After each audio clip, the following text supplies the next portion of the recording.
Hello friends, आप सभी का स्वागत है यार फिजिक्स क्लासेस में। आज हम लोग बात करेंगे एक नया टॉपिक का।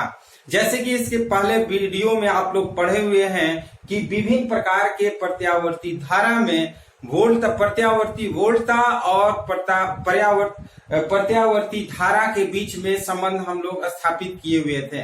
तो उसमें हम आपको एक पॉइंट बताए थे।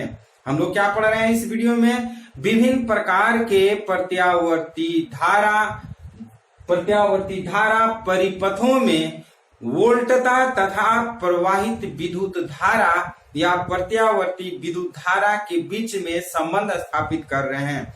तो हम इसके पहले वाले वीडियो में एक संबंध स्थापित किए थे, यानी कि जब केवल परिपथ में ओमीय परिपथ हो, यानी कि जब केवल परिपथ में ओमीय प्रतिरोध हो, तो उस स्थिति में वोल्टता तथा प्रवाहित धारा के बीच में क्या संबंध था, उस संबंध के बारे में हम लोग पढ़ चुके हैं। आज हम लोग इस वीडियो में दो हम लोग पढ़ेंगे।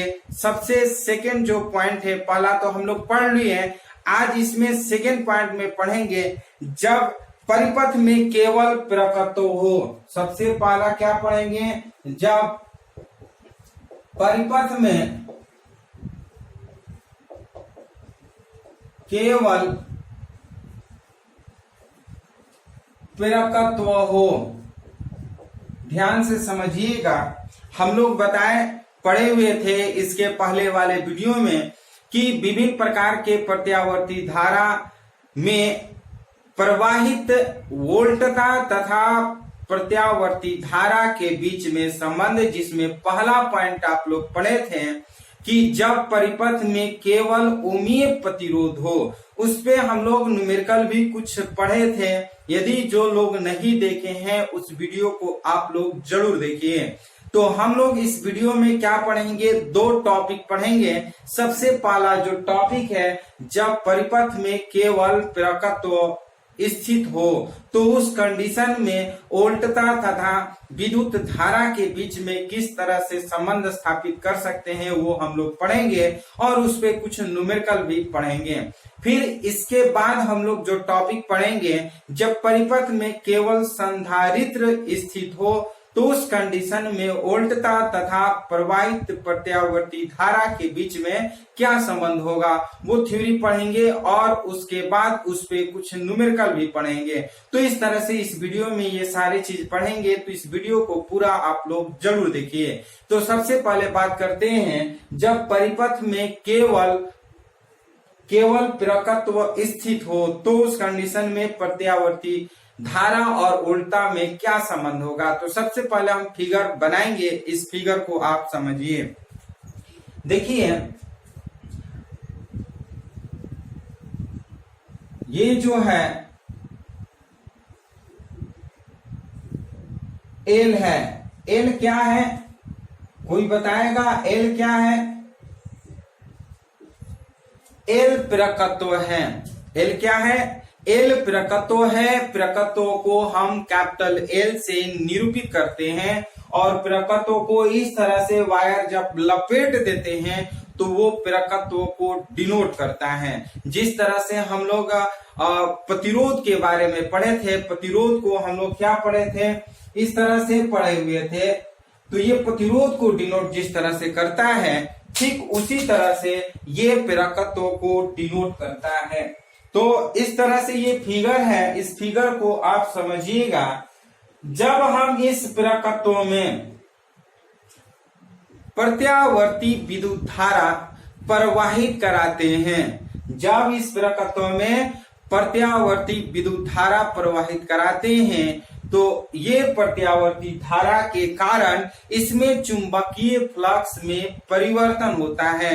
और ये चुंबकीय फ्लक्स परिवर्तन जब होता है तो इसमें वो प्रेरित विद्युत वाहक बल उत्पन्न होता है। वो प्रेरित विद्युत वाहक बल V बराबर V naught sine omega T के रूप में हो सकता है या E is equal to E naught sine omega T के रूप में भी हो सकता है। और ये जो प्रत्यावर्ती विद्युत धारा होता है वो प्रेरित विद्युत वाहक बल के समानुपाती होता है। यानी कि हम लोग पढ़े हैं लेंज के नियम में हम लोग पढ़े हुए हैं क्या कि जो प्रत्यावर्ती विद्युत वाहक बल होता है, प्रत्यावर्ती विद्युत वाहक बल होता है, वो किसी भी प्रेरकत्व में चुंबकीय फ्लक्स के परिवर्तन के दर के समानुपाती होता है। तो ये आप देख रहे हैं कि जैसे इसमें विद्युत धारा प्रवाहित कराते हैं तो इसके अंदर जो है चुंबकीय फ्लक्स परिवर्तन होता है, और वो चुंबकीय फ्लक्स परिवर्तन प्रेरित विद्युत वाहक बल के बराबर मीन समानुपाती होता है। और समानुपाती का चिन्ह हटाते थे तो हमें प्रेरकत्व कैपिटल एल मिल जाता है। तो हम इसको इस प्रकार से लिख सकते हैं, माना कुंडली पर आरोपित प्रत्यावर्ती, माना कुंडली पर प्रत्यावर्ती वोल्टता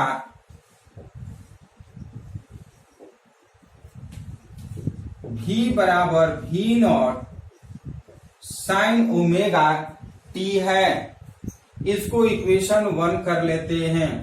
माना कि इस कुंडली पर प्रत्यावर्ती वोल्टता कितना है, V बराबर V0 साइन ओमेगा t। तो हम लिखेंगे यदि इसके फलस्वरूप कुंडली में, यदि इसके फलस्वरूप कुंडली में धारा परिवर्तन की दर, धारा परिवर्तन di बाई dt, क्या di बाई dt हो तो कुंडली में उत्पन्न प्रेरित विद्युत वाहक बल, हो तो कुंडली में प्रेरित विद्युत वाहक बल, बताइए क्या होता है विद्युत वाहक बल, E is equal to minus L d i by d t कर लेते हैं।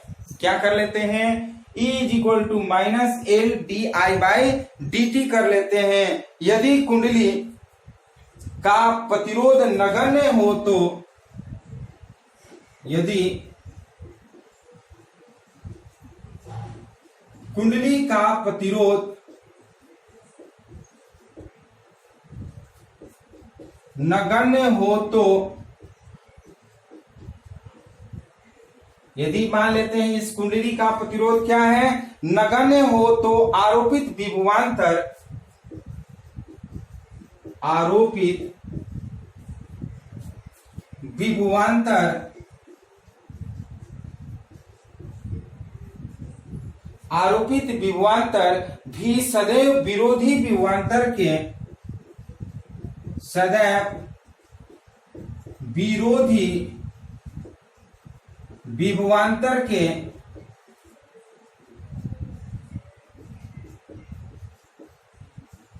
सदैव विरोधी विभवांतर के बराबर व विपरीत होता है, बराबर व विपरीत होता है। विपरीत होता है, जिससे कि उस परिस्थिति में धारा बनी रहती है, जिससे कि उस परिस्थिति में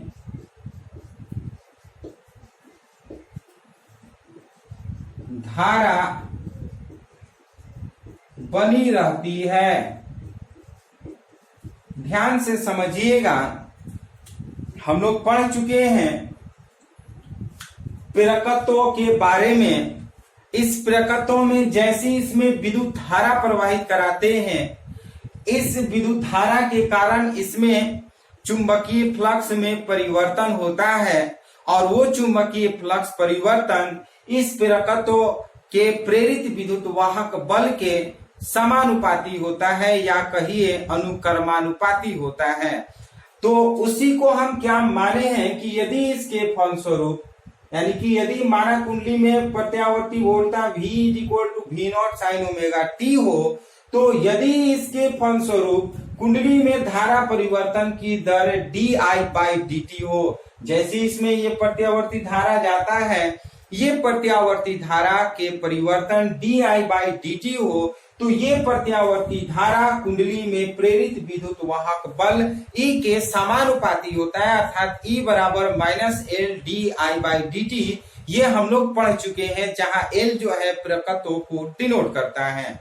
यदि मान लेते हैं कि कुंडली का प्रतिरोध नगण्य हो, इस कुंडली का यानी कि जो प्रेरकत्व कुंडली है, यदि इसका प्रतिरोध नगण्य हो, तो आरोपित विभवांतर सदैव विभवांतर विरोधी विभवांतर व विपरीत होता है, बराबर व विपरीत होते हैं। यानी कि ये जो भी है वो E0 के बराबर होता है या विपरीत होता है, अर्थात हम लिख सकते हैं इसीलिए जिससे कि उस परिस्थिति में भी क्या हो, धारा इसमें बना रहे। तो हम लिख सकते हैं अतः बंद परिपथ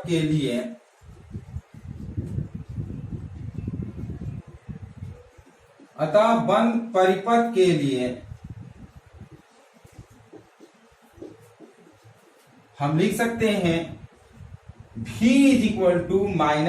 -E कर सकते हैं। जो विद्युत ये विभवांतर है, इस यह विभवांतर क्या है, इसमें प्रेरित विद्युत वाहक बल E के क्या होता है, बराबर होता है। यहां पर देखिए सदैव विरोधी विभवांतर, ये भी जो है विरोधी, ये माइनस चिन्ह बता रहा है कि ये विरोधी है। कैसा है, विरोधी। और ये E प्रेरित विद्युत वाहक बल के बराबर होता है। यदि E का मान अगर हम पुट करते हैं माइनस और ये करते हैं -L di/dt, तो हम इसको लिख सकते हैं क्या, L di/dt कर सकते हैं। तो इस तरह से हम क्या कर सकते हैं, V L di/dt कर सकते हैं। या फिर आप इसको ऐसे भी लिख सकते हैं, V समीकरण एक से हम लिख सकते हैं क्या, V के जगह पर V0 sin ओमेगा t हम लिख सकते हैं L di/dt लिख सकते हैं। क्या लिख सकते हैं, V के जगह पर हम क्या किए हैं, V0 sin omega t L di/dt किए हुए हैं। V के जगह पर समीकरण एक का मान हम पुट कर दिए हैं और V बराबर L di/dt है, तो हम इसको नोट कर लिए हैं। अब इसके आगे नीचे हम नहीं लिख सकते हैं, नीचे लिखेंगे तो शायद आपको प्रॉब्लम हो सकती है, इसलिए इसे स्क्रीनशॉट आप ले लीजिए, उसके बाद हम इसके आगे हम बताएंगे। जल्दी फटाफट स्क्रीनशॉट ले लीजिए।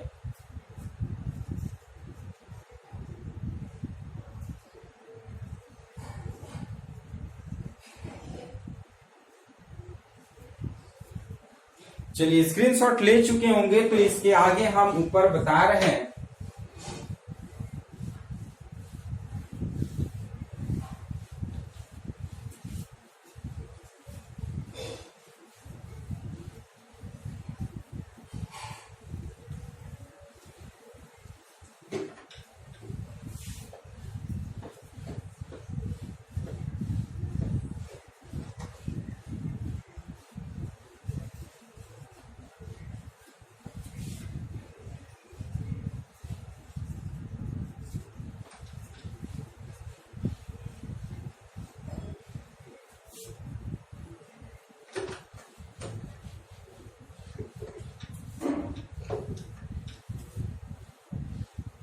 ध्यान से समझिएगा, हम लिख सकते हैं di/di लिख सकते हैं V0/L sin ओमेगा t, और इससे मल्टीप्लाई करते हैं तो dt हो जाएगा। ये ध्यान से इसको समझिएगा, हम क्या किए हैं, dt को क्रॉस मल्टीप्लीकेशन कर दिए तो V0 sin omega t dt कर दिए हैं, और L जो है इसके बाई में आ गया है, बटा में आ गया है, तो हम लिख सकते हैं V0/L। अब हम क्या करते हैं, दोनों तरफ समाकलन करने पर क्या लिखेंगे, दोनों तरफ समाकलन करने पर अगर हम समाकलन करते हैं d i is equal to समाकलन वी नॉट बाई एल, और ये लिख सकते हैं क्या, sine omega t d t. तो यहां पर वी नॉट बाई एल जो है वो कांस्टेंट है, और इंटीग्रेशन ऑफ डी आई का इंटीग्रेशन हमारा आई हो जाता है। इसको हम लिख सकते हैं वी नॉट बाई एल समाकलन साइन ओमेगा टी और डी टी करते हैं। यहां पर हम आपको बता रहे हैं कि साइन ओमेगा टी का जो समाकलन होता है वो माइनस कॉस थीटा होता है, यानी कि sine theta is equal to क्या होता है, माइनस कॉस थीटा होता है। तो हम लिख सकते हैं I is equal to we naught by L, और लिख सकते हैं माइनस कॉस ओमेगा टी। क्या लिख सकते हैं, माइनस कॉस ओमेगा टी, क्योंकि थीटा के जगह पर क्या है, ओमेगा टी है, इसलिए माइनस कॉस ओमेगा टी। और आप देख सकते हैं कि ओमेगा जो है कांस्टेंट है, इसलिए इसको हम लिख सकते हैं ओमेगा, इस तरह से कर सकते हैं। और इसको हम आगे भी लिखेंगे I is equal to we naught by omega L, और इसको लिख सकते हैं माइनस कॉस ओमेगा टी कर सकते हैं।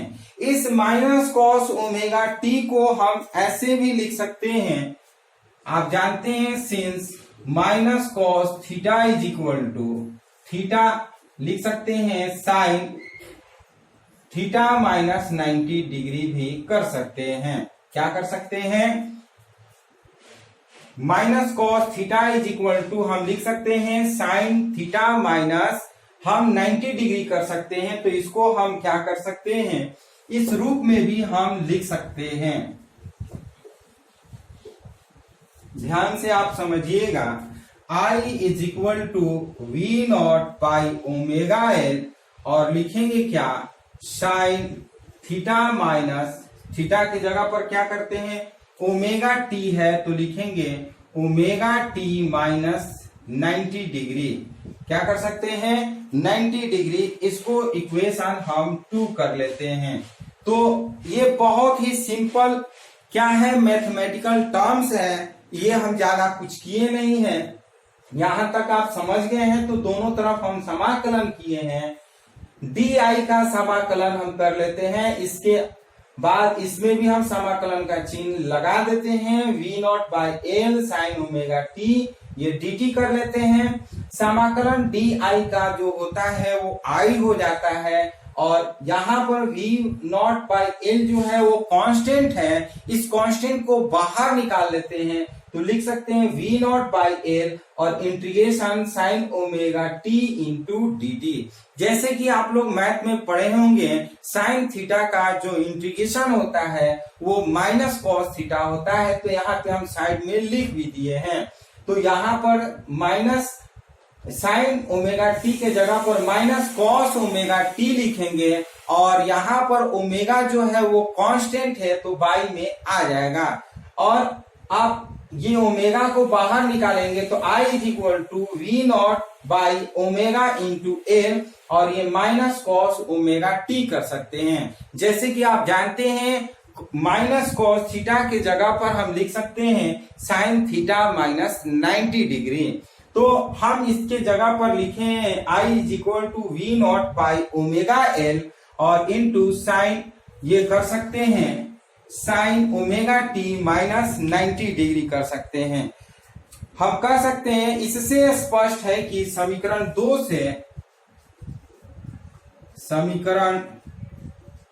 से स्पष्ट है कि समीकरण 2 से स्पष्ट है कि इस परिपथ में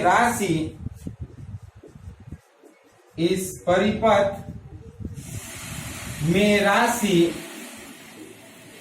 ओमेगा एल, यहां पे देख सकते हैं इस परिपथ में राशि ओमेगा एल क्या है, ओमेगा एल प्रभावी प्रतिरोध की भांति व्यवहार करता है।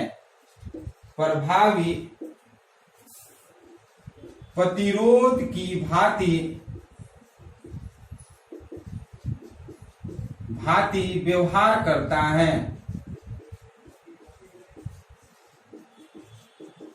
ये देख सकते हैं कि प्रभावी प्रतिरोध की भांति व्यवहार करता है। ये जो ओमेगा एल जो है, ये ओमेगा एल जो है प्रभावी प्रतिरोध की भांति व्यवहार करता है। तो हम इसे लिख सकते हैं, इसे प्रेरक का प्रतिघात, अथवा नीचे हम लिखेंगे इसे प्रेरक का। नीचे लिखने से अच्छा है कि आप इसको क्या करिए, स्क्रीनशॉट ले लीजिए, उसके बाद हम इसके ऊपर लिखेंगे। तो स्क्रीनशॉट आप इसको ले लीजिए।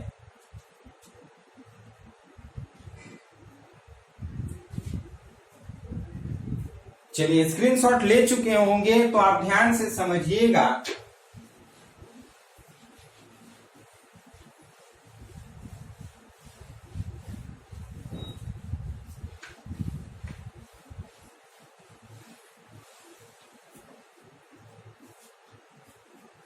इसे प्रेरक का प्रतिघात अथवा प्रेरकीय प्रतिघात, इसे प्रेरक का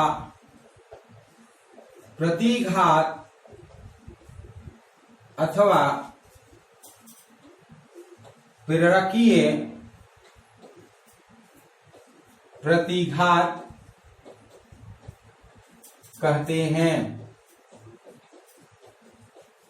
यहां पे देखिए ओमेगा एल जो है वो क्या है, ये प्रेरक का प्रतिघात अथवा प्रेरकीय प्रतिघात है। क्या है?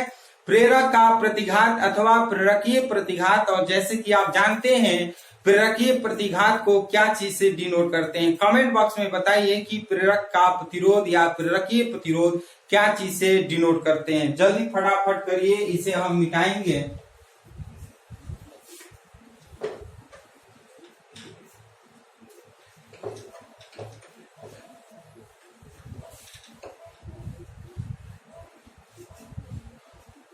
चलिए, कुछ लोग कमेंट किए। चलिए, आपको बता रहे हैं कि प्रेरक के प्रतिरोध को XL से प्रदर्शित करते हैं। क्या चीज से करते हैं? इसको XL से प्रदर्शित करते हैं। ध्यान से समझिएगा, इसको XL से प्रदर्शित करते हैं।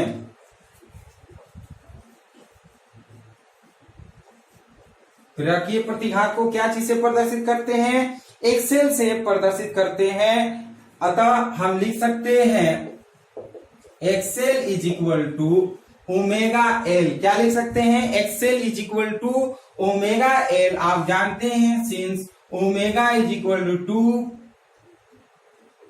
पाई एफ जानते हैं, तो XL इज इक्वल टू लिख सकते हैं 2 पाई एफ एल लिख सकते हैं। क्या लिख सकते हैं?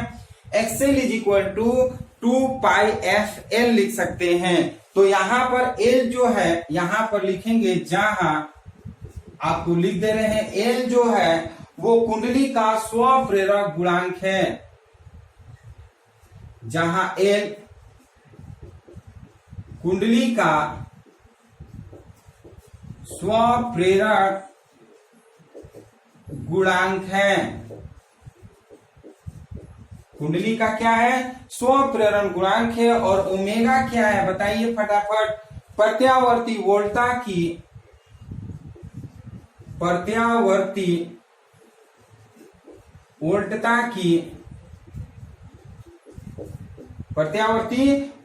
की कोणीय आवृत्ति है।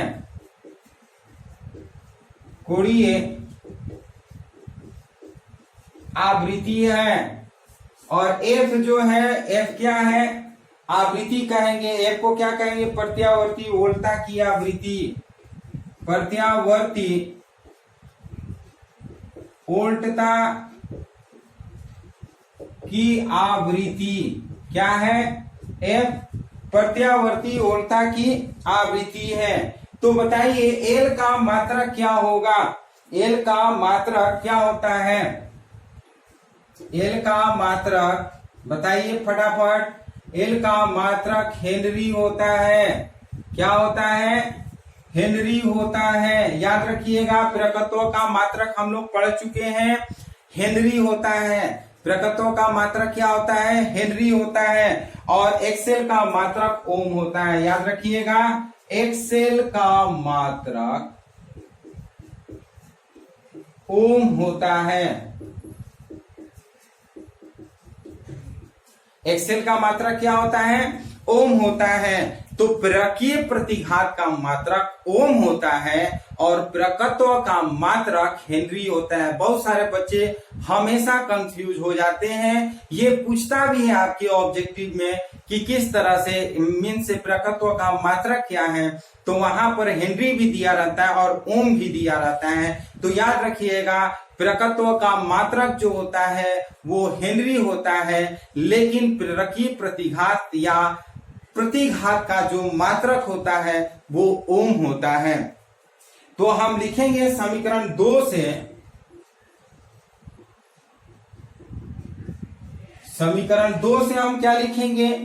V not by omega L के जगह पर V not by XL, omega L के जगह पर क्या लिखेंगे? एक्सएल। और इसके जगह पर हम क्या लिख सकते हैं? ये धारा का शिखर मान है। क्या है? धारा का शिखर मान। और बताइए धारा के शिखर मान को क्या चीज से डिनोट करते हैं? आई नॉट। धारा के शिखर मान को क्या चीज से डिनोट करते हैं? आई नॉट से। तो हम लिख सकते हैं अतः I naught is equal to I naught sine omega T.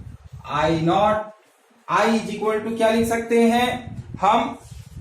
I naught sine omega T, या फिर लिख सकते हैं इसको I is equal to I naught sine omega T के जगह पर हम लिखेंगे साइन, ये कर लेते हैं क्या? Omega T minus 90 degree. यही पढ़े हैं हम लोग। क्या पढ़े हैं? I is equal to I naught sine omega T minus 90 degree पढ़े हैं। या फिर हम इसको ऐसे भी लिख सकते हैं, V is equal to V naught sine omega T minus 90 degree भी लिख सकते हैं। तो इस तरह से ये संबंध स्थापित हो चुका है। तो अब हम लोग क्या करेंगे? इस पे न्यूमेरिकल पढ़ेंगे, न्यूमेरिकल बनाएंगे। तो इसको स्क्रीनशॉट ले लीजिए। उसके बाद हम लोग न्यूमेरिकल पढ़ने से पहले कुछ नोट भी बताएंगे।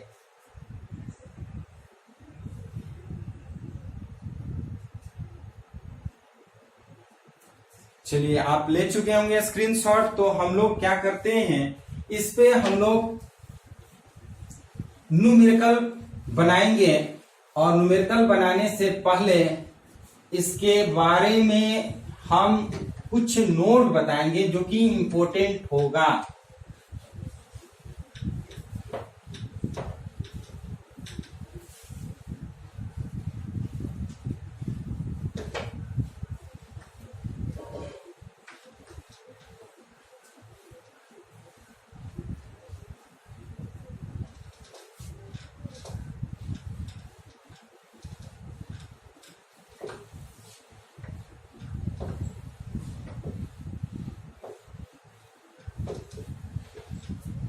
ध्यान से समझिएगा नोट में।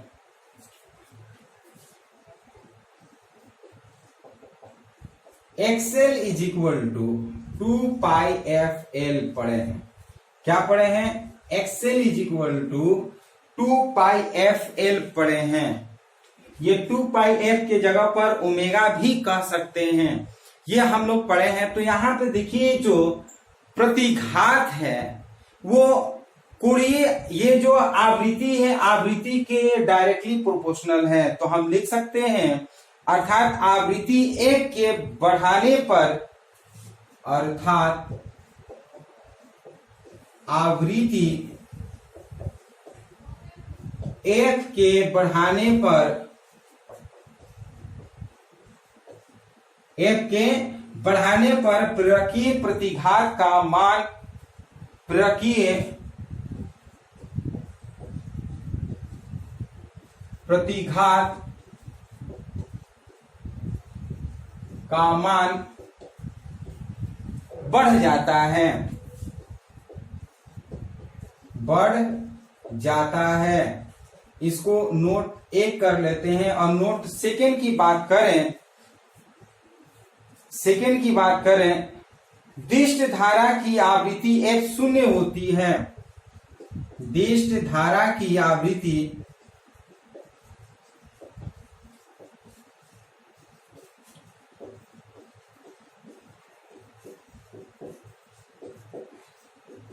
दिष्ट धारा की आवृत्ति क्या होती है? शून्य होती है। अतः दिष्ट धारा के लिए कुंडली का दिष्ट धारा के लिए कुंडली का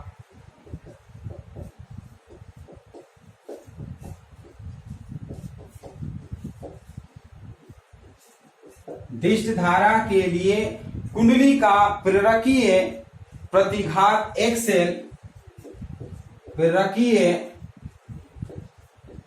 प्रतिघात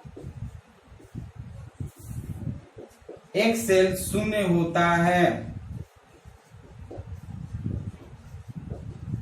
ये यहां पे आपको एक चीज ध्यान देना होगा कि XL is equal to 2πfl होता है। एफ जो है वो आवृत्ति होता है। तो ये देख रहे हैं प्रेरकीय प्रतिघात जो है वो आवृत्ति के डायरेक्टली प्रोपोर्शनल है, मतलब समानुपाती कहिए या अनुक्रमानुपाती कहिए। ये अगर एफ का मान, आवृत्ति का मान बढ़ेगा तो प्रेरकीय प्रतिघात का मान में भी वृद्धि होगा।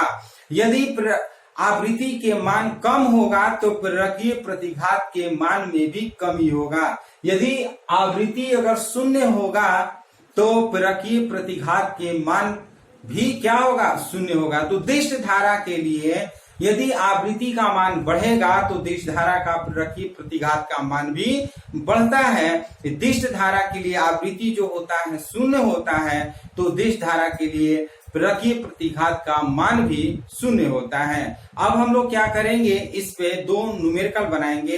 तो इसको भी स्क्रीनशॉट ले लीजिए क्योंकि इसको मिटाएंगे और हम लोग सिर्फ और सिर्फ न्यूमेरिकल की बात करेंगे। तो स्क्रीनशॉट ले लीजिए। चलिए स्क्रीनशॉट ले चुके होंगे तो इसको मिटा रहे हैं और न्यूमेरिकल हम लोग पढ़ेंगे।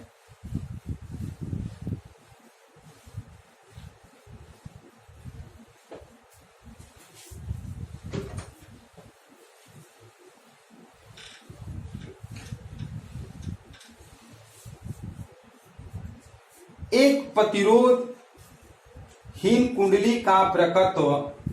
क्वेश्चन नंबर फर्स्ट, एक प्रतिरोधहीन कुंडली का प्रकत्व 0.5 हेनरी है। कुंडली का प्रकत्व 0.5 हेनरी है। 0.5 हेनरी है। इसे 120 वोल्ट तथा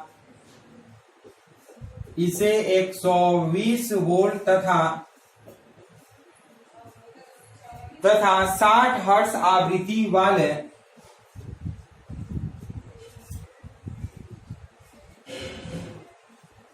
60 हर्ट्ज आवृत्ति वाले एक प्रत्यावर्ती धारा स्रोत से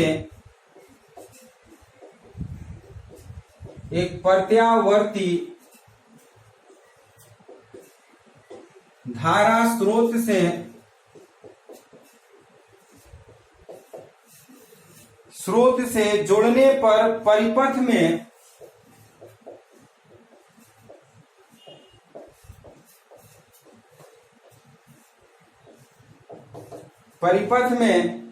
प्रवाहित धारा का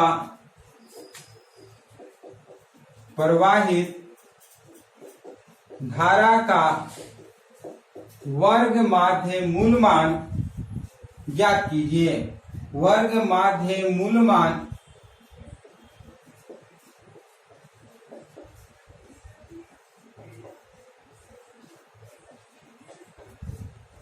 ज्ञात कीजिए। ध्यान से समझिएगा, न्यूमेरिकल बहुत आसान है कि एक प्रतिरोधहीन कुंडली का प्रकत्व 0.5 हेनरी है। इसे 120 वोल्ट तथा 60 हर्ट्ज आवृत्ति वाले एक प्रत्यावर्ती धारा स्रोत से जुड़ने पर परिपथ में प्रवाहित धारा का वर्ग माध्य मूल मान ज्ञात करना है। तो सबसे पहले जो वैल्यू दिया है उसको नोट करते हैं। एल दिया है 0.5 हेनरी दिया है, लिख लेते हैं। और दिया है V is equal to 120 volt दिया है। क्या दिया है? V is equal to 120 volt और F दिया है 60 हर्ट्ज दिया हुआ है। कह रहा है कि प्रत्यावर्ती धारा स्रोत से जोड़ने पर प्रवाहित धारा का वर्ग माध्य मूल मान ज्ञात कीजिए। मीन्स IRMS ज्ञात करना है। क्या करना है? IRMS ज्ञात करना है। तो हम करते क्या है? IRMS निकालने के लिए XL निकालते हैं। क्या करते हैं? XL। तो इसके पहले हम लोग फॉर्मूला पढ़े हैं। XL is equal to 2 pi F L पढ़े हैं। क्या पढ़े हैं? 2 पाई एफ एल पढ़े हैं। 2 इंटू पाई के जगह पर 3.14, एफ के जगह पर हम 60 कर लेते हैं और एल के जगह पर 0.5 कर लेते हैं। इसको कैलकुलेशन करिएगा तो आएगा 188.4 ओम होगा, क्योंकि एक्सेल का मात्रा क्या होता है?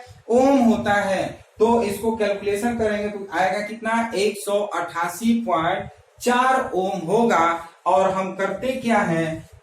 अब देखिए V का मान निकला और एक्सेल का मान निकल गया, तो हम इसको लिख सकते हैं। ये आप VRMS कर लेते हैं, इसको VRMS प्रत्यावर्ती बोलता है। तो हम जानते हैं since IRMS is equal to VRMS by क्या कर लेते हैं? XL लिख लेते हैं। ध्यान से समझिएगा, IRMS is equal to VRMS by XL करते हैं और आप देखते हैं कि VRMS के जगह पर 120 वोल्ट है और बाई करते हैं XL के जगह पर 188.4 है। सो हम लिख सकते हैं IRMS इज इक्वल टू, यदि 120 में 188.4 से डिवाइड करेंगे तो आएगा 0.637 एम्पियर हो जाएगा। तो इस तरह से हम क्या करते हैं? न्यूमेरिकल बनाते हैं। एक बार फिर से इस न्यूमेरिकल को ध्यान से समझिए। हम लोग क्या करते हैं? क्वेश्चन को ध्यान से पढ़ते हैं। पढ़ने के बाद ये देखते हैं कि क्या क्या वैल्यू दिया है। जैसे हमारा प्रकत्व दिया है L is equal to 0.5 henry दिया है। VRMS दिया है प्रत्यावर्ती वोल्टा, VRMS is equal to 120 volt दिया है। F इज इक्वल टू आवृत्ति दिया है 60 हर्ट्ज दिया है। पूछ रहा है प्रत्यावर्ती विद्युत धारा का मान ज्ञात कीजिए। तो प्रत्यावर्ती विद्युत धारा का मान ज्ञात करने के लिए हम प्रेरकीय प्रतिघात ज्ञात करेंगे XL। क्यों XL ज्ञात करेंगे? क्योंकि F दिया है, L दिया है। हम जानते हैं XL is equal to 2 pi FL जानते हैं। अब 2 के जगह पर 2, पाई के जगह पर 3.14 और F के जगह पर 60 हर्ट्ज और L के जगह पर 0.5 रखेंगे। कैलकुलेशन करेंगे तो 188.4 ओम आएगा, क्योंकि प्रेरकीय प्रतिघात का मात्रक ओम होता है। अब हमें निकालना क्या है? प्रत्यावर्ती धारा का वर्ग माध्य मूल मान। तो हम जानते हैं चूंकि प्रत्यावर्ती धारा का वर्ग माध्य मूल मान यानी कि IRMS is equal to VRMS by XL करते हैं। VRMS के जगह पर हमारा 120 दिया हुआ है और XL के जगह पर 188.4 दिया हुआ है। इसको अगर डिवाइड करते हैं तो IRMS is equal to 0.637 ampere आता है। तो इस तरह से ये न्यूमेरिकल बन जाता है। अब हम लोग इसके सेकेंड न्यूमेरिकल की बात करेंगे। क्या बात करेंगे? इसके सेकेंड न्यूमेरिकल की बात करेंगे। तो सेकेंड न्यूमेरिकल बनाने से पहले इसको स्क्रीनशॉट ले लीजिए।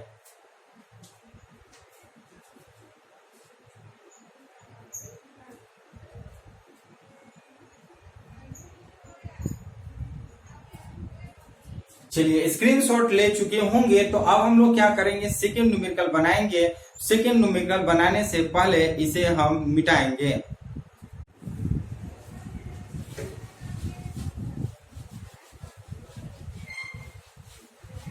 आप लोग भी न्यूमेरिकल बनाइए और कमेंट बॉक्स में कमेंट करिए कि आपका आंसर कितना आया है। इसका सेकेंड न्यूमेरिकल पढ़ेंगे।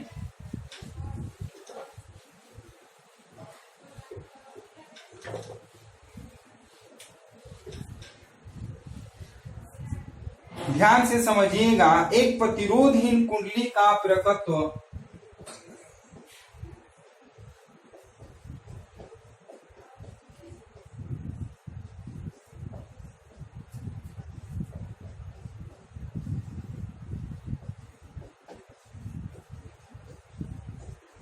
एक प्रतिरोधहीन कुंडली का प्रकत्व 1/π हेनरी है।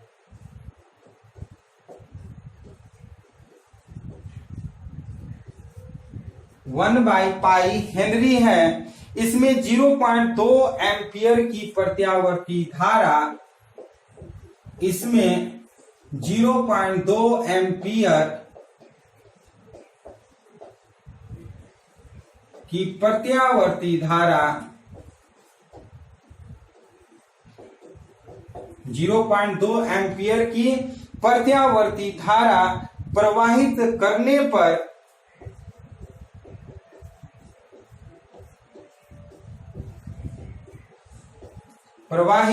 करने पर कितना विभवांतर उत्पन्न होगा? कितना विभवांतर उत्पन्न होगा?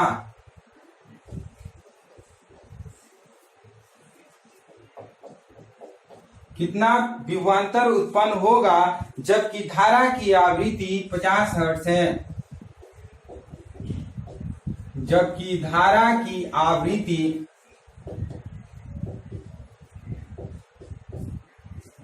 50 हर्ट्ज है। इस तरह से ये क्वेश्चन है। इस क्वेश्चन को एक बार ध्यान से आप लोग पढ़िए और बनाने की कोशिश करिए कि आपका आंसर कितना आ रहा है। देखिए, न्यूमेरिकल बनाना बहुत ही आसान होता है। आप उसको ध्यान से समझने की कोशिश करिएगा तो किसी भी टाइप का थ्योरी और किसी टाइप का न्यूमेरिकल हो, आप आराम से बना सकते हैं। जैसे कि हम भी एक बार पढ़ रहे हैं, आप भी पढ़िए। एक प्रतिरोधहीन कुंडली का प्रकत्व 1/π हेनरी है। इसमें 0.2 एम्पियर की प्रत्यावर्ती विद्युत धारा प्रवाहित हो रही है। तो विभवांतर कितना उत्पन्न होगा? विभवांतर का मान ज्ञात करिए यदि उसमें 50 हर्ट्ज की आवृत्ति हो। तो जो जो वैल्यू दिया है उसको हम क्या करते हैं, पहले नोट कर लेते हैं। तो एल दिया है, ध्यान से समझिएगा, 1/π हेनरी दिया हुआ है, तो हम लिख लेते हैं। और क्या दिया है? एम्पियर की धारा IRMS का जो मान है वो 0.2 एम्पियर है। और कह रहा है कि VRMS ज्ञात करना है, तो हम वाट कर लेते हैं। एफ दिया है आपका 50 हर्ट्ज दिया है।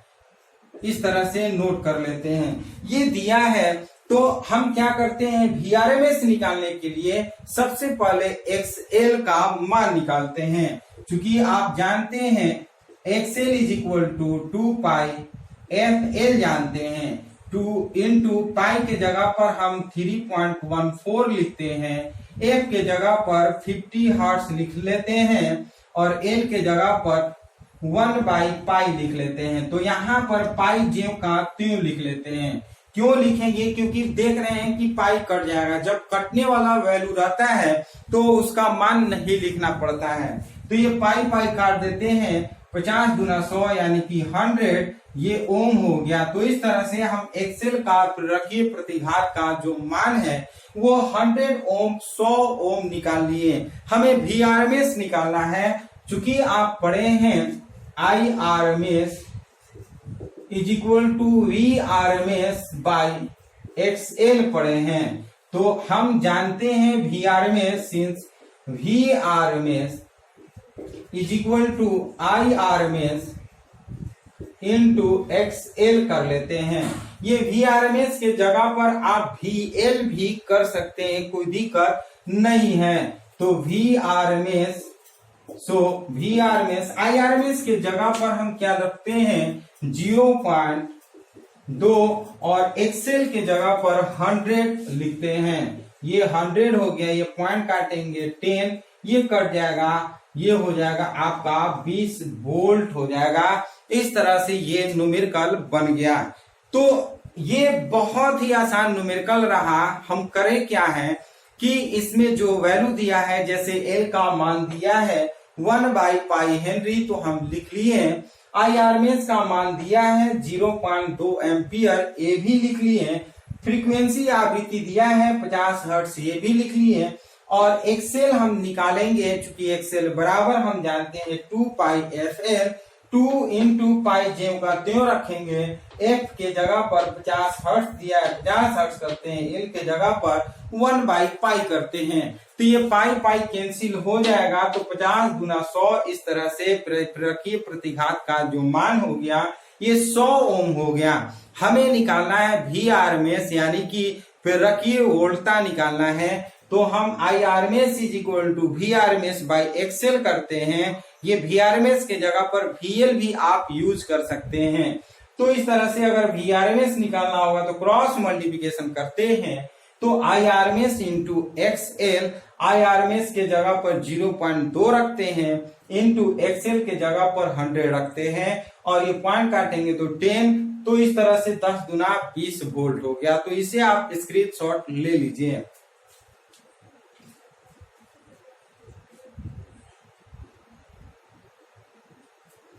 चलिए, स्क्रीनशॉट ले चुके होंगे तो आपको एक चीज बताना चाहेंगे कि इसमें हम 2 टॉपिक बताने वाले थे।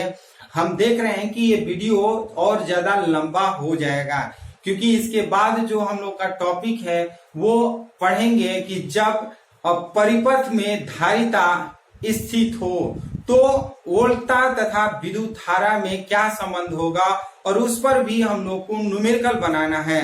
तो इस तरह से ये वीडियो जो है वो बहुत लंबा हो जाएगा। तो हम सोच रहे हैं कि आप लोग का भी नेक्स्ट क्लास है, इसलिए हम उस टॉपिक के लिए फिर हम इसके अलग से पार्ट जो होंगे वो बनाएंगे। चूंकि इसमें बहुत सारे पार्ट होंगे, जैसे हम लोग कल वीडियो में, इसके पहले वीडियो में पढ़ चुके हैं कि जब परिपथ में केवल ओमीय प्रतिरोध होगा तो वोल्टता तथा विद्युत धारा में क्या संबंध होगा, तो वो हम लोग पढ़ चुके हैं। इस वीडियो में पढ़ें कि जब परिपथ में केवल प्रेरकत्व स्थित हो तो उस कंडीशन में दोनों में संबंध क्या होगा।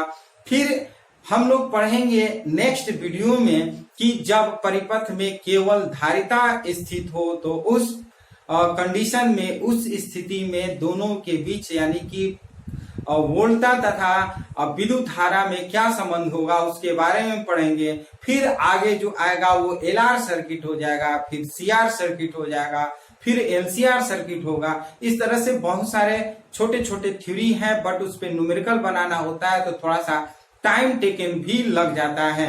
तो हम सोच रहे हैं कि ज्यादा वीडियो लंबा न हो, क्योंकि आपके पास भी टाइम का प्रॉब्लम है, आपको भी नेक्स्ट क्लास भी ज्वाइन करना है, इसलिए हम सोच रहे हैं कि ये वीडियो यहीं तक समाप्त कर दें। तो ये वीडियो आपको कैसा लगा? यदि ये वीडियो पसंद है तो इस वीडियो को लाइक शेयर सब्सक्राइब जरूर कर लीजिए। और हम लोग इसी तरह से हम लोग क्या करेंगे, नए नए वीडियो में मिलते रहेंगे। यदि इस चैनल के लिए नए व्यूअर हैं तो इस चैनल को जरूर सब्सक्राइब करिए। तो फिर हम लोग एक नए टॉपिक के साथ एक नए वीडियो में मिलते हैं। तब तक के लिए धन्यवाद।